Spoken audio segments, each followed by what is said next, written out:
Hello friends. आज की जो टॉपिक है वो इंडिया की रिसेंट टेक्नोलॉजिकल चैलेंजेस के बारे में है, जो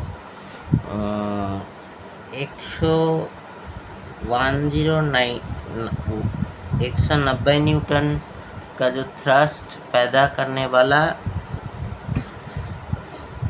मैकेनिकल तरीका है, ये आप अभी पिक्चर में देख रहे हैं। बाद में मैं इसका इलेक्ट्रॉनिक्स फंक्शन भी डिस्क्राइब करने वाला हूँ।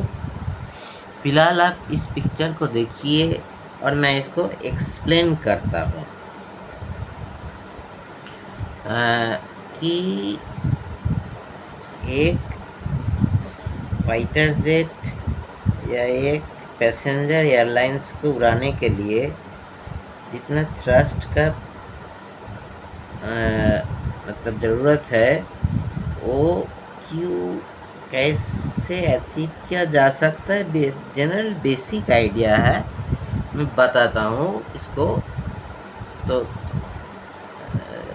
चलिए इसको इंग्लिश में बताता हूँ। Yes, if by mixed metal theory you mean the ratio / proportion of titanium alloy, nickel, superalloy, steel, etc. used in a high thrust jet engine, the important point is that there is no single universal titanium to nickel ratio. The material is selected according to temperature, stress, oxidation density, and manufacturing requirements. For the 190 kilonewton conceptual drawing you uploaded, I would interpret the material arrangement like this. Typical material distribution: engine section typical material Y, fan / inlet titanium alloy, high strength to weight ratio LPC, compressor titanium alloy plus some nickel alloys, lightweight at moderate temperature. High pressure compressor titanium alloy in color stages, nickel alloy in hotter rare stages. Temperature increases through compressor. Combustor nickel based super alloy 1000 to 2000 degree Celsius environment. High pressure turbine nickel based single crystal super alloy, extremely high temperature and centrifugal stress. Low pressure turbine nickel based super alloy, high temperature. Afterburner nickel alloy, heat resistance alloy, very high exhaust temperature. Nozzle nickel alloy, refractory, high temperature alloy, titanium only, color structure, thermal resistance. Shafts / disc titanium nickel super alloy, or high strength steel depending on location, fatigue plus central loading. External casing titanium alloy / nickel alloy steel depending on temperature, structural load and temperature environment. To a reasonable conceptual mass ratio for a modern afterburner fighter class engine, a rough conceptual estimate might be titanium alloy 20 to 35% of engine structural material mass, nickel based super alloy 35 to 50%, steel / high strength steel 5 to 15%, aluminum and other lightweight alloy 0 to 10%. Other material composites, coating steel, ceramic, etc. 5 to 15%. These are engineering order of magnitude figures, not Safran's actual material, bill or materials. The reason nickel can represent a surprisingly large fraction is that the hot section, combustor, turbine, disc, blade, vanes and associated structure is extremely material intensive. Titanium alloy theory: titanium is attractive because its density is approximately 4.4 to 4.5 gram per semi-cube, compared with roughly 8.0 to 8.5 gram per semi-cube for many nickel superalloy. So titanium can provide a major weight reduction in the cold section. Typical aerospace titanium alloy include TI6AI 4V, TI62 42, TI6AI 2SN 4ZR MO. Other advanced near alpha titanium alloy, but titanium has a major limitation: temperature. You don't simply replace nickel turbine components with titanium because titanium loses useful strength at temperature where nickel superalloys remain viable. Nickel superalloy theory. Nickel superalloys are used where engine is hottest. Typically, alloying elements can include nickel plus chromium plus cobalt plus molybdenum plus W plus aluminum plus titanium plus Ta plus Nb plus Re. The exact percentage vary enormously between alloys. For example, a simplified conceptual nickel superalloy composition would look something like element approximate range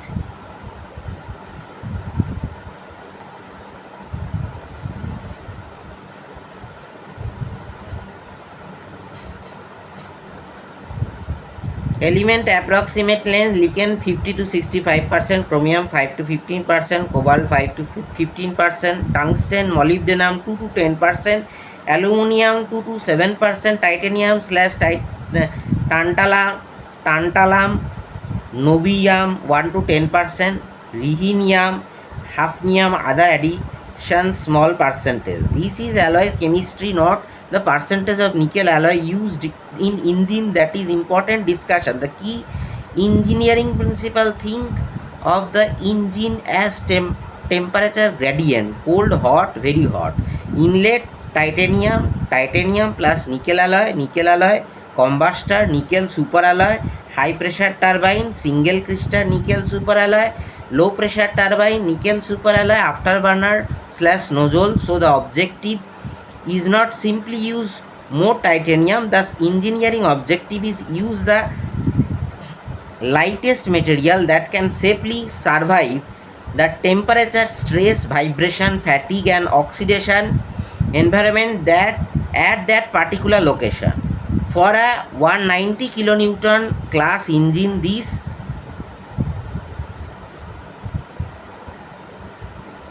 mixed material strategy is essential because the compressor wants lightweight material while a turbine demands extreme temperature material. One correction regarding your image: the drawing is a conceptual illustration and should not be treated as an actual Safran engineering drawing or as Safran's real material percentages. The labels such as titanium alloy and single crystal superalloy illustrate a plausible architecture, but the actual Safran engine design alloy grades and material percentage are proprietary.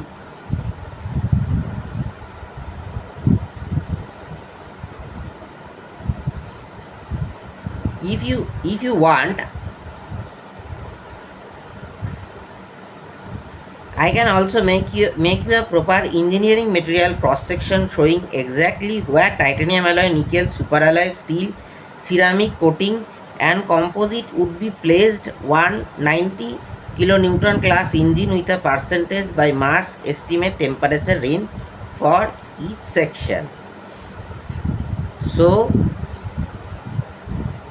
ये था आपका जो mechanical इसका जो engineering drawing है इसके ऊपर। तो मैं इसको यहाँ पे ही ख़त्म नहीं करूँगा, ये वीडियो थोड़ा लंबा होगा। इसका बहुत सारे इलेक्ट्रॉनिक्स फंक्शन भी है, वो भी मैं एक एक करके बताता हूँ, थोड़ा रुक जाइए।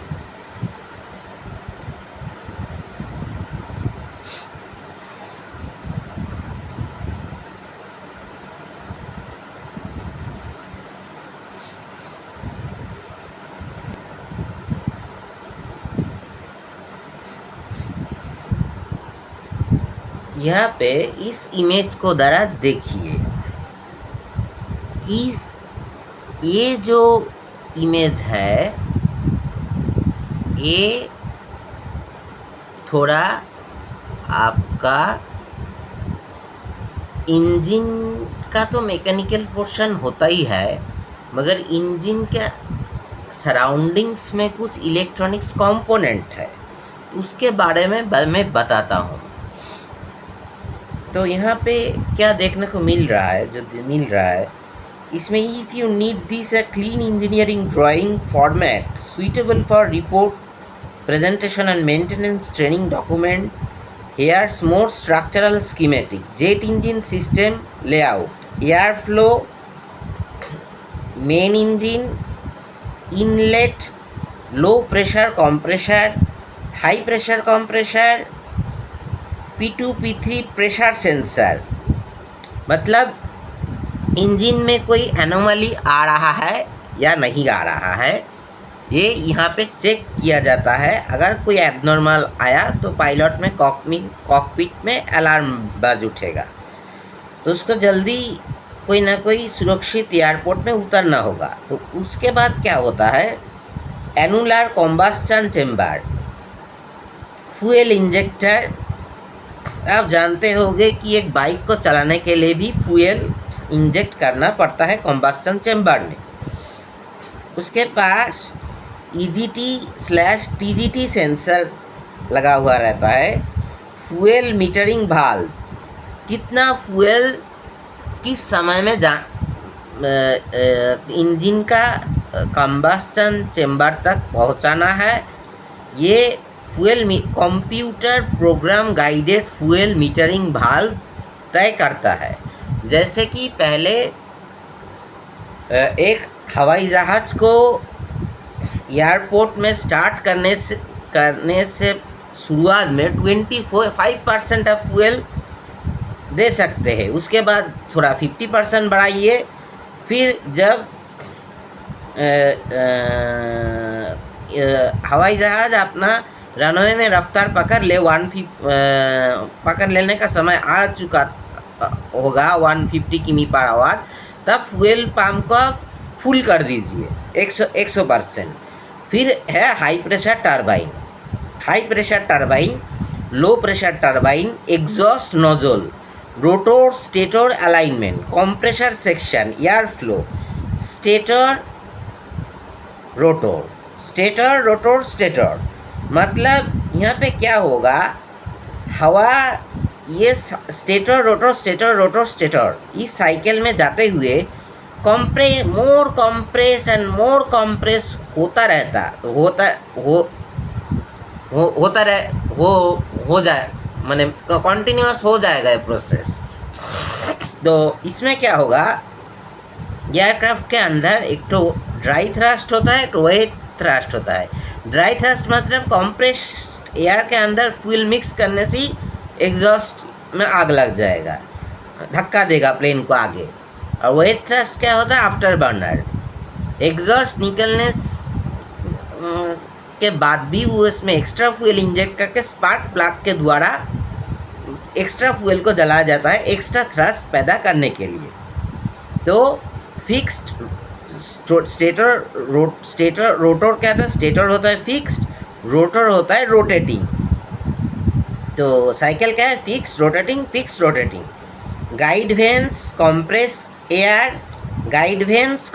एयर, तो फिक्स्ड स्टेटर में गाइड वेन्स होता है और रोटेटिंग में कंप्रेस, जो रोटर का जो डिज़ाइन होता है उसमें एयर कंप्रेस होता है। फिर उस गाइड वेन्स होता है, फिर कंप्रेस एयर है, साइकिल चलता रहता है। Engine centre line, all stator and rotor rows must be align concentrically with the engine shaft axis,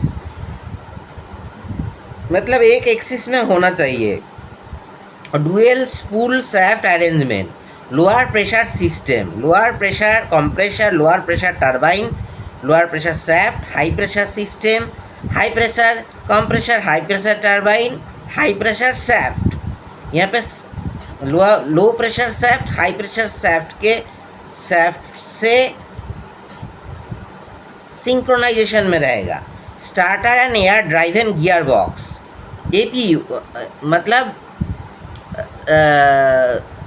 starter तो आप जानते ही होंगे, जो लोग इलेक्ट्रिकल थोड़ा नॉलेज है, कि फर्स्ट में किसी भी मोटर को, DC सीरीज मोटर को 75% करंट दिया जाता है, उसके बाद 100% करंट अलाउ किया जाता है। Air driven gear box, air driven gear box से फर्स्ट पंखा घुमा, एयर को सक्शन करने का स्टार्टिंग शुरू करने के लिए पंखा को घुमाना पड़ता है। APU auxiliary power unit bleed air, auxiliary power unit मतलब उसमें एक बैटरी रहता है, उसके द्वारा ही एयर ड्राइवन गियर बॉक्स काम करता है। Air driven starter ATS start हुआ, accessory gear box, AGB, fuel pump, oil pump, generator. मतलब क्या, फ्यूल पंप के द्वारा फ्यूल इंजेक्ट होगा, ऑयल पंप यहाँ पे कूलिंग पर्पस के लिए रहता है, जनरेटर जो इंजन का फैन घूमता है, सारा रोटेटिंग पार्ट घूमता है, उसके साथ एक जनरेटर कनेक्टेड रहता है ताकि प्लेन को वहाँ से पावर सप्लाई किया जा सके। एसी पावर सप्लाई होगा फिर इसको रेक्टिफिकेशन के द्वारा डीसी पावर सप्लाई के द्वारा प्लेन का अंदर का सब इलेक्ट्रॉनिक्स कंपोनेंट एंड लाइटिंग वगैरह, मतलब जो कूलिंग सिस्टम होता है प्लेन में, जो एसी सिस्टम होता है वो सब होगा। Sensor and FADC system, temperature sensor EGT, temperature normal temperature engine का है क्या नहीं, pressure sensor P2/P3 pressure normal है क्या नहीं, वाइब्रेशन मोशन सेंसर कोई एबनॉर्मल वाइब्रेशन मोशन डिटेक्ट हो रहा है कि नहीं, speed sensor N1/N2 rotating part का स्पीड पर रेवोल्यूशन पर मिनट ठीक है क्या नहीं, ये सब जांच कॉन्टिन्यूअस मॉनिटरिंग होता रहता है ये सब सेंसर के द्वारा, ताकि कोई दुर्घटना को अवॉइड किया जा सके। एफएडीसी इलेक्ट्रॉनिक इंजन कंट्रोल, ये क्या होता है, इंजन में अलग से एक ठो कंप्यूटर लगा रहता है, जैसे कि auto pilot, flight management computer system FMC auto pilot में रहता है। ऑटो पायलट्स को एफएडीसी इलेक्ट्रॉनिक इंजन कंट्रोल से कम्युनिकेट करना पड़ता है। Fuel metering valve, fuel injectors, ये तो मैंने पहले ही कहा, ये सब कंप्यूटर के द्वारा चालित होता है। फ्यूल का जो मात्रा है वो फ्लाइट के दौरान हर समय के अनुसार बदलता रहता है।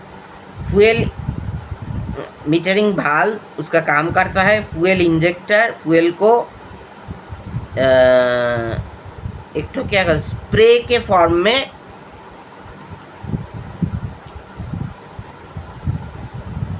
कन्वर्ट कर देता है कंबस्शन चैम्बर में।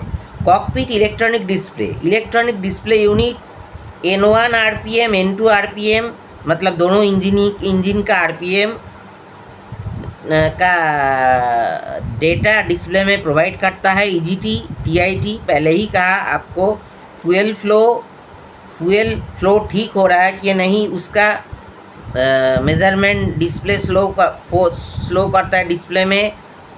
ऑयल प्रेशर ठीक है क्या नहीं, ऑयल टेम्परेचर ठीक है नहीं, एबनॉर्मल टेम्परेचर तो नहीं है, प्रेशर तो नहीं है, abnormal engine, vibration engine, warnings, कोई एबनॉर्मलिटी होगा तो इंजन वार्निंग्स देगा। APU integration, auxiliary power unit APU, electrical power, pneumatic air bleed air, engine start air. Pneumatic air bleed air क्या होता है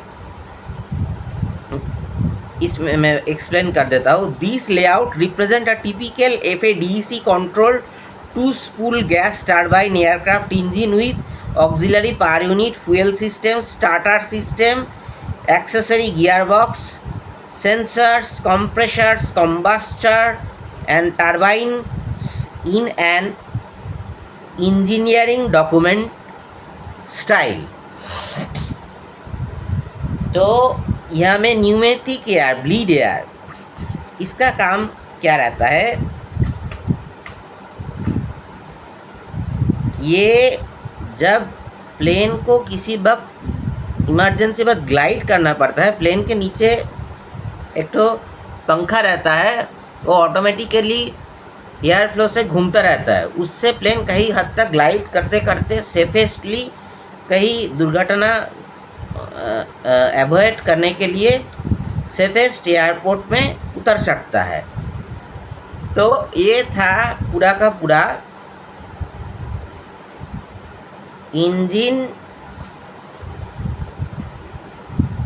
इंजन का आपका जो इलेक्ट्रॉनिक्स एंड इलेक्ट्रिकल एसेसरीज जो लगा रहता है। उसके बाद में और एक चीज़ बताता हूँ, थोड़ा रुक जाइए ज़रा। ये डायग्राम को देखिए, इसमें क्या दिखा रहा है, एक signal processing auto pilot computer है, ठीक है। एक मिनट रुक जाइए। तो इसमें क्या हो रहा है, एक signal processing auto pilot computer है। इसका अलग सा प्रोग्राम रहता है। वो बोइंग और एयरबस बोइंग कंपनी का कॉपीराइट इशू है।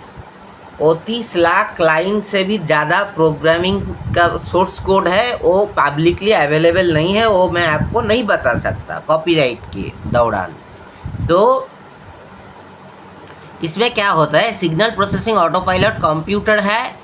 ये सर्वो मोटर एक्चुएटर को कंट्रोल करता है। इसका काम क्या है, नेविगेशन के लिए। एयरक्राफ्ट में एलिवेटर, एलिरॉन ऐसा पार्ट रहता है, फ्लैप्स रहता है, स्पॉइलर रहता है। इसको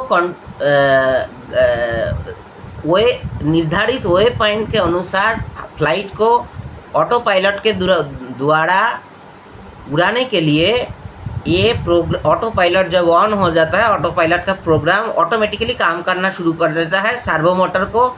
उस अनुसार यहाँ पे देख रहे हैं ब्लू कलर का स्पॉइलर भी हो सकता है, फ्लैप्स भी हो सकता है, मल्टीपल सर्वो मोटर, मल्टीपल यहाँ पे सर्वो मोटर एक्चुएटर, और ये है कंट्रोल मैकेनिकल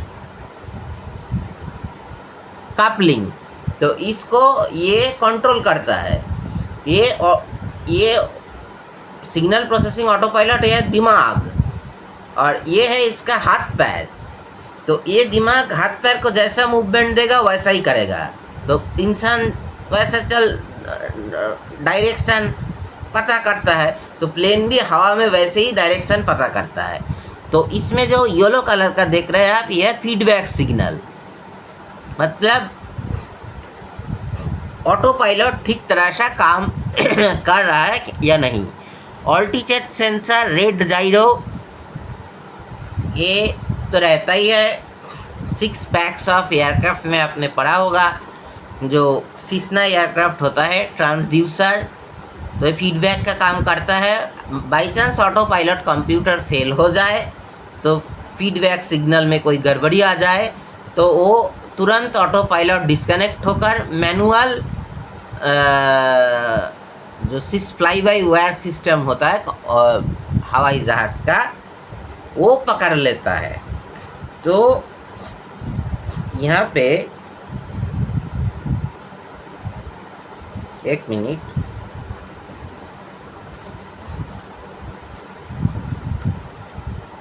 यहाँ पे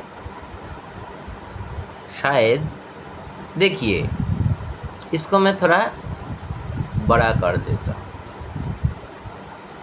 ये है, इसका स्क्रीनशॉट ले सकते हैं। ये है जस्ट ट्यूटोरियल बेस के हिसाब से MIT ऐप इन्वेंटर का एक पोस्ट। MIT ऐप इन्वेंटर में ये नेविगेशन सिस्टम दिखाया गया है। तो ये तो कंप्यूटर का मदरबोर्ड है।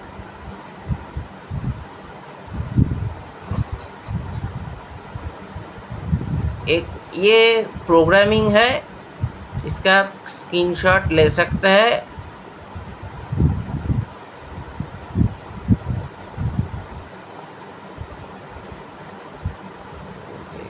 एक मिनट, थोड़ा सा रुक जाइए।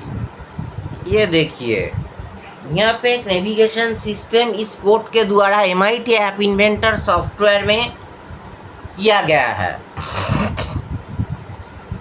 तो MIT ऐप इन्वेंटर के लिए अलग से नेविगेशन सिस्टम के लिए वीडियो उपलब्ध है, वो आप देख सकते हैं। वो भी अगर बताता चलूँ तो बहुत बड़ा हो जाएगा वीडियो। तो आशा करता हूँ आप लोगों को हवाई जहाज़ का प्रिंसिपल विथ जेट इंजन हवाई जहाज़ का हार्ट होता है। Auto pilot system, flight management, computer system, cockpit, entire cockpit system हवाई जहाज़ का दिमाग होता है। और एलिरॉन, एलिवेटर हवाई जहाज़ का हाथ और पैर होता है। तो इस हिसाब से हवाई जहाज़ एक जगह से उड़कर निर्धारित स्थान पर लैंड करता है। आशा करता हूँ आपको वीडियो समझ में आया होगा। तो वीडियो को लाइक, शेयर, चैनल को सब्सक्राइब एंड कमेंट बॉक्स में आपका कमेंट शेयर करना मत भूलिएगा। तो शुरू से लेकर अंत तक देखने के लिए बहुत धन्यवाद। आशा करते हुए मिलते हैं नेक्स्ट वीडियो में। Thank you.